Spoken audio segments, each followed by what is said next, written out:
అధికారికంగా అక్కడ ఉన్నా సరే పరిష్కారం చేయడానికి సెంటర్లు పెట్టుకున్నది అక్కడ అవ్వట్లేదు.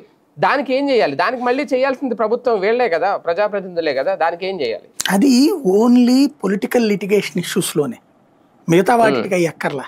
ఇప్పుడు అక్కా చెల్లి గొడవ పడ్డారండి, ఆస్తి నాదంటే నాదనుకున్నారు. దాంట్లో ఎమ్మెల్యేకి ఏం సంబంధం? ఎంఆర్ఓ దగ్గరికి వెళ్తే అమ్మ మీకు చట్టబద్ధంగా అయితే మీ ఇద్దరికి రాదమ్మా, అబ్బాయికి వస్తుంది, లేదా నీకెంత వస్తుంది నీకెంత వస్తుంది. ఇవి ఇక్కడ కదా జరగాల్సిన పరిష్కారాలు, అక్కడే జరగాలి.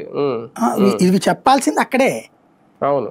బట్ ఇప్పుడు ఎమ్మెల్యే దగ్గరికి పోయినా కూడా మళ్ళీ ఎమ్మెల్యే ఏళ్ళతోనే చేయించాలి ఆ పని, చేయించాలి అంటోంది. అందుకనినే ఫస్ట్ కుక్క పని కుక్క చేయాలి, గాడిద పని గాడిద చేయాలి. కానీ ఇక్కడ చేయనివ్వట్లేదుగా. చేయనివ్వకపోవడానికి కారణం ఏంటంటే మనం పొలిటికల్ గవర్నెన్స్ గొప్పగా అనుకుంటున్నాం. Political governance it self a highly damage issue.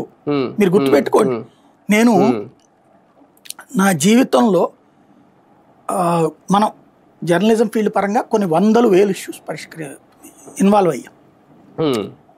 అంతకుముందు ఫోకస్ చేసి వార్త వేసి సంబంధిత అధికారిని ఎలక్ట్ చేయడం మన బాధ్యత. ఏది TV9కి ముందు మీడియా లేదా సమాజపు ఆలోచన TV9కి ముందు, TV9 తర్వాత అనాలి. అంతకుముందు జర్నలిజం మీన్స్ ఓన్లీ రిపోర్టింగ్, అంతే. పబ్లిక్ ఇష్యూని ఫోకస్ చేస్తాం, రిపోర్ట్ చేస్తాం, ప్రెస్ మీట్ అయినా ఏదైనా సరే.